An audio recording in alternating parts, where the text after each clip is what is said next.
see if I can quit some stuff. I don't know what's going on here. I don't even know if I'm live. If I am, hi guys. Hope you're doing good. We're having technical difficulty. Close it all down.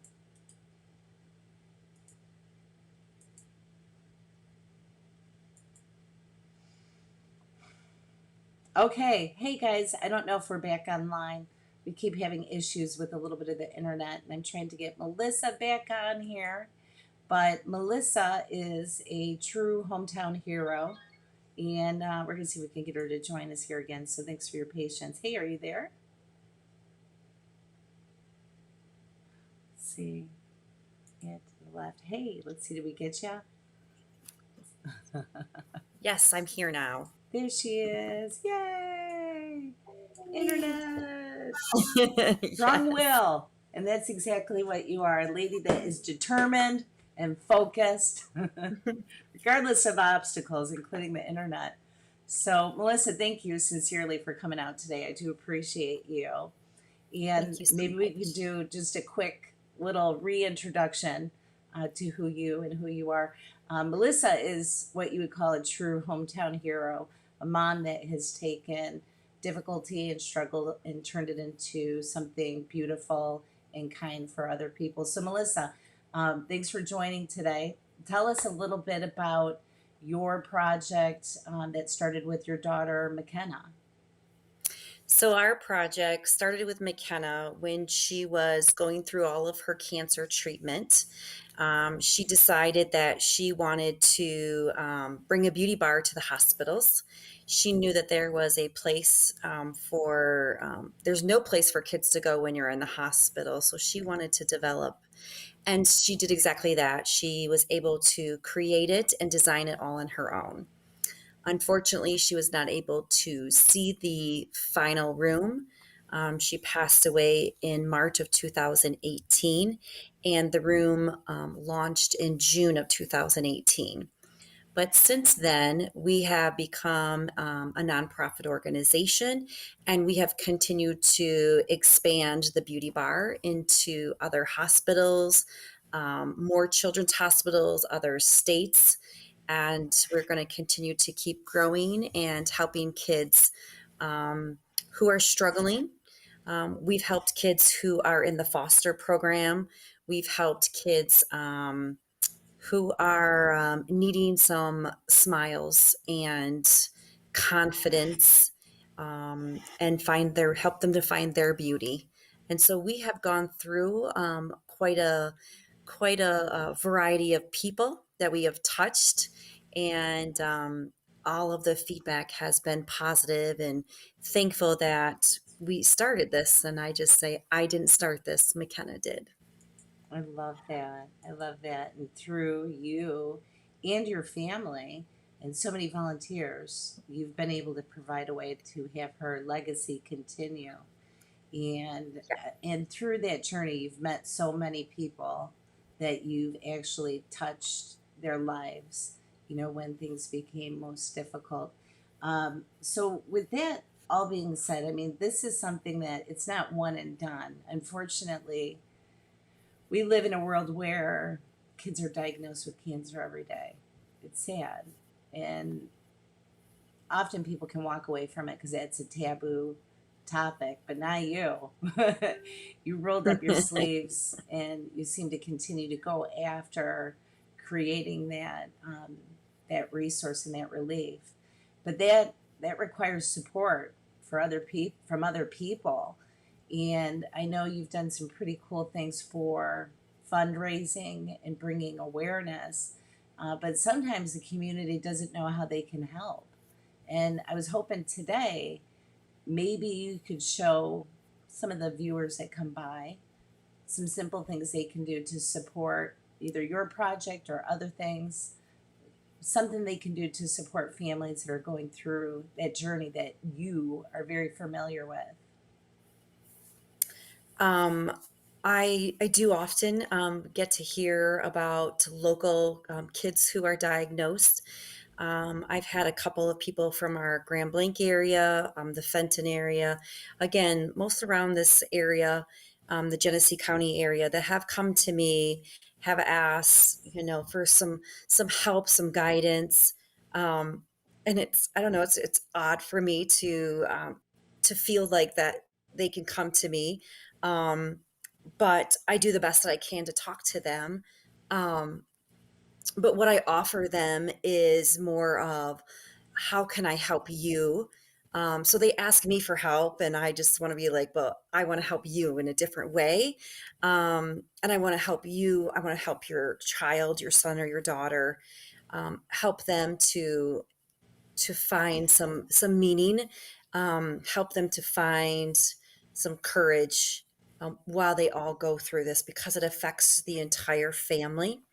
So some things that we have done is donated bags of McKenna Squad's gear to families. I had a local family who had like three daughters, and we made boxes for all of them.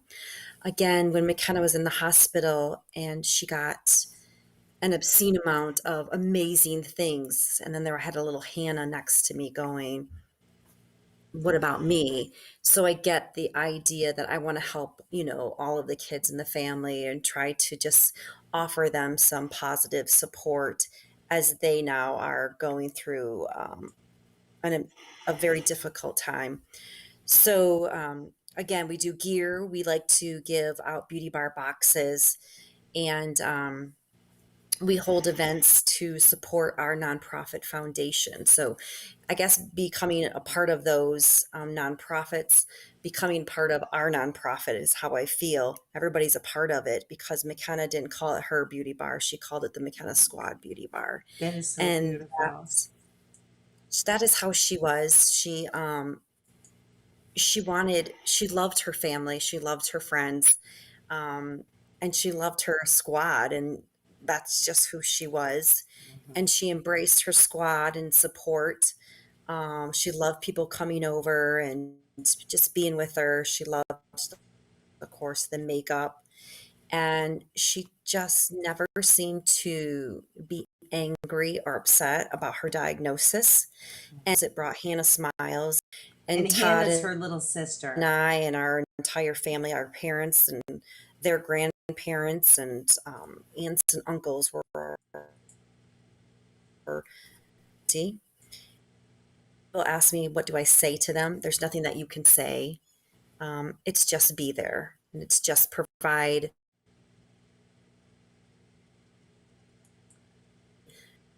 what would make them smile, what would help them out during this day. And that I can't describe, like the one thing um, that was such a powerful significance. It's just be there. It's not a Right. word. I think it's more of a just be there. Yeah, the presence of somebody else being there, that is powerful.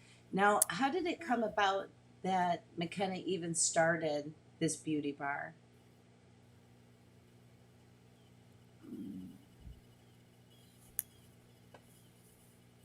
Did I lose you? Are you there?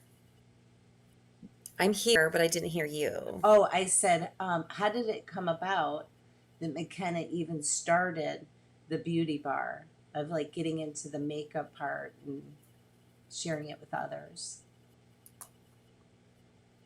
Can you hear me? I can hear you right now. Yes, That's so weird that it's going in and out like that. Um, I know. how did McKenna come about the idea of starting the beauty bar? Her response, because that's been asked to her so many times, was she did not come up with the idea. Again, McKenna never took credit for any of this. Her name just she just didn't. She didn't take credit for it, and I don't take credit for it.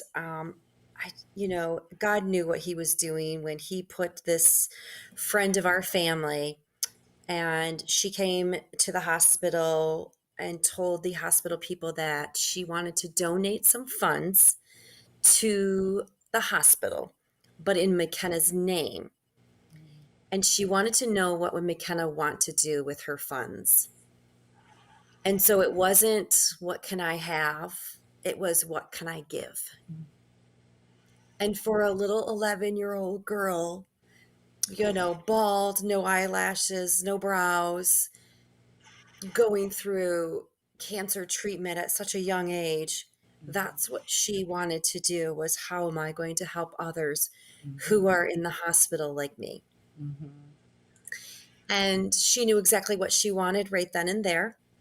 She didn't flinch. It was immediately, I want to have makeup here in the hospital. And I want to do the makeup in the hospital for everybody. Mhm. I love And that. so, yes, and she created her logo all by herself. Um, the hospital gave us a designer and a room and said, what do you want to do with it? It's beautiful. And so she designed the whole thing by herself, and I had nothing to do with it. She sounds like she was an entrepreneur. She did. She was. She had a sign on her hospital door, and it said McKenna's makeup $3. So she Did wanted to she charge really? people. So we have that sign, and Oh, I love that. I just yeah. love that. So And so she had sometimes, nurses coming in. So that's what she was known for. She always had her makeup with her, and the mhm. nurses would take a break, come into her room, have her makeup done, ask questions about makeup, and she was like, "Who's coming in? When so and so coming in to see me today? Because I want to do her makeup." Oh, I love that. I love that. And it's just such a positive distraction when a family faces a long term health crisis or a terminal diagnosis and they're in the hospital continually.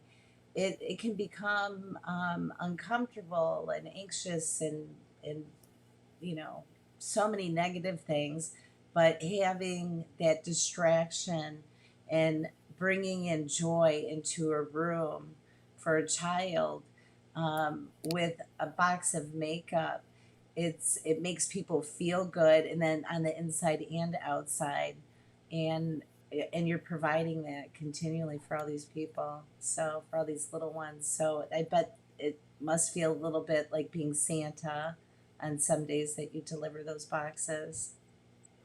I feel very connected to Kenna when I get to, talk about her. But when I see that boy or that girl smile, it's like I see Kenna and her smile and how she felt that moment. Yeah. And I would definitely know that it has helped me. It's been therapeutic big time for me to continue her legacy. And again, when I see those smiles, I go, this is what McKenna wanted. It's exactly what she wanted. Mm-hmm. Mm-hmm. And you're making it happen. It's beautiful. Now, your daughter and your husband are also pretty proactive with making all this stuff happen. And I've actually seen pictures of you with your SUV literally stacked to the brim with beauty Yes. boxes. So I hope that you get to continue to share all of that goodness with so many, because you're going to children's hospitals, correct? Yes. Okay. So you've gone through many in Michigan and down into Ohio also, correct? Correct. And we Okay. have more that are lined up and kind of ready to go. And we have some that are in the, just kind of talking about it, would like us to bring our boxes there as well. Mm-hmm. We have one that wants us to build inside the hospital. So we are we're ready to keep moving forward. We're just takes us a little bit longer because of all the restrictions that we have to, continuously go through and monitor right now.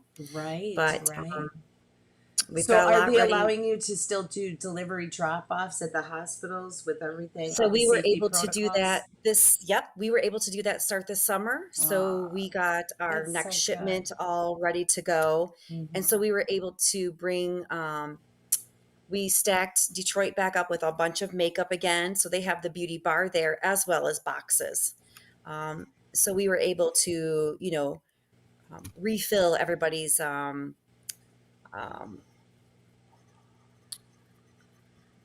all of their shelves. Arsenal, We got to refill all their shelves back up again. their So that was arsenal really of good. And we got goodies. Yeah. yes. feeling all that good stuff.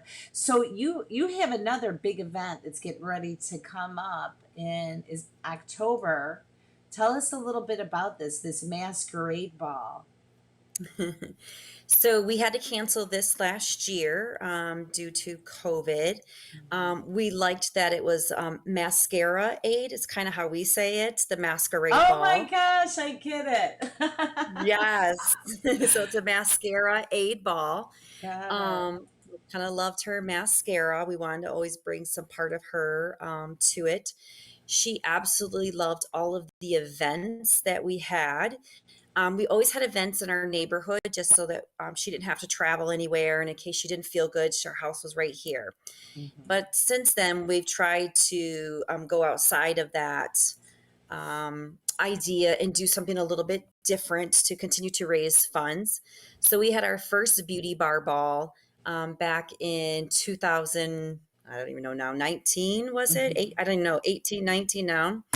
Um, and it was a huge success. We sold out. It was our first year, and Great. we had a lot of support from um, the vendor.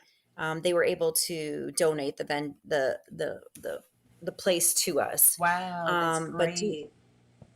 Oh, yes, they are amazing. Their place was absolutely beautiful. It was the Oakley.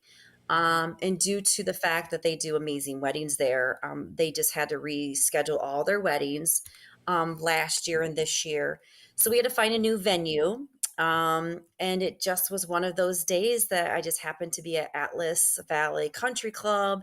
And one of the workers came up to me and we were just talking. And we were just looking around because they redid everything inside the Oh, I Atlas didn't Valley's know golf club. that. Yeah, I have to Oh check it yeah, out. it's all Nice. completely redone, so it's absolutely beautiful inside. And we were just looking at it, and then we started asking questions. And the minute we asked a question, she's like, "Done. You're having it here."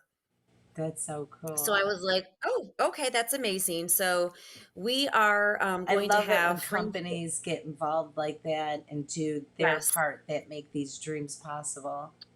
Very You much know, so. And she didn't blink an eye. She's like, we're making it happen. so And so with that, we have our I call it our band. They donated their services to us at our first beauty bar ball, and they asked if they could do it again this year. So it's the band Frame 42. I call them a bunch of kids, young, and they rocked it out the first year. And I said, I will have them again every year if they would have us. They were amazing. And since then, we've gone to see them a couple of times in person.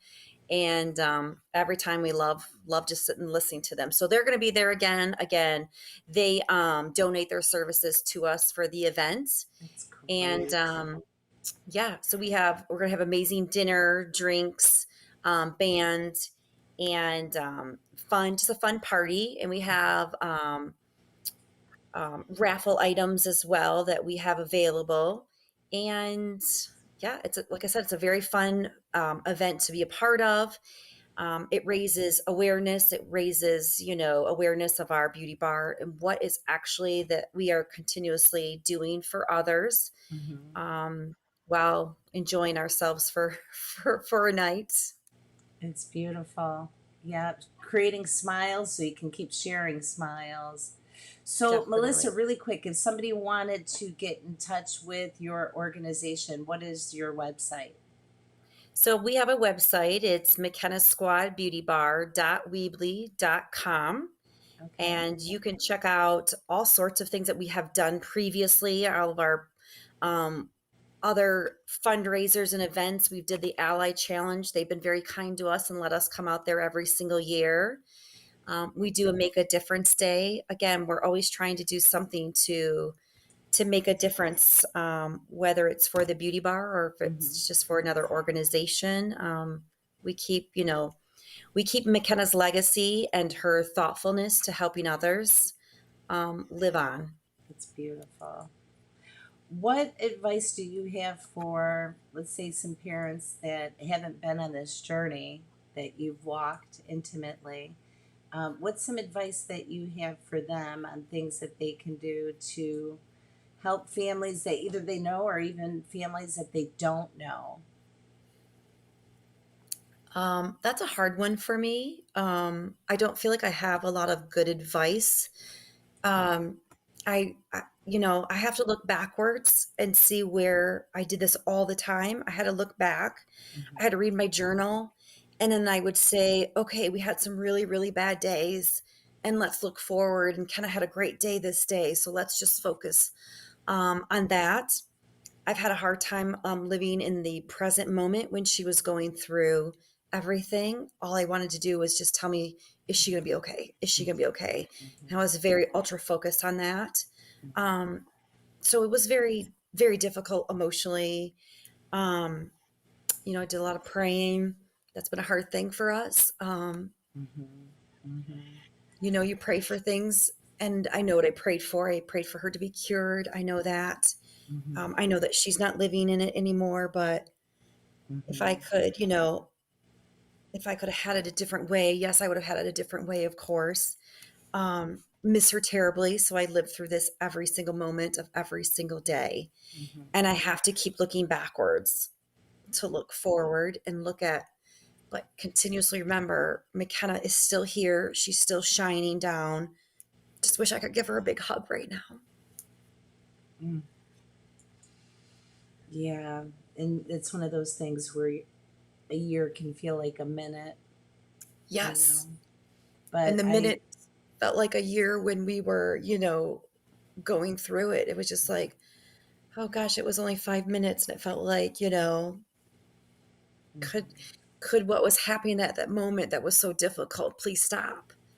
And those kind of still haunt me, those moments, of being in the hospital and going through those ups and downs. It was so roller coaster. It still is to me, roller coastery. Like, um, I'm just on the way to work, and it just hits me. I can't explain. Nothing happened. Um, I say that something grief is like the ocean. There's days that it's calm and it's beautiful, and then there's other days that waves unexpectedly emerge and can knock you down. And I think it's definitely important for all of us that have walked with loved ones on that journey for death and dying to be kind to ourselves and understand it's okay that you get knocked down. Sometimes you have to breathe and get back it's true. up. And sometimes when you get back up, you're not in a standing position. You just have to take baby steps to get back into it. And I believe that you're still here because you have something that you're supposed to be doing to carry on either what she started or touching I don't know how many families. And I'm terribly, terribly sorry that you and your family, your beautiful daughter Hannah, she's such a sweet girl, and your husband had to walk through this journey. And for the many families, the thousands and thousands of families that have and will still walk down this journey, it's very difficult. But the one gift that we have as individuals like you, when you have these days that maybe get crashed down from that wave, you get back up and you create just one more breath into this world. And it is a cynical world a lot of times. You know, you and I were talking before we got started that people don't know what they don't know, meaning, my family has gone through a lot of difficulties with death and dying in long term care. But I haven't had to walk the journey like you have with a child. But we can have ideas of what it's like, but until we're on that path, we have no idea. And people like you and I are warriors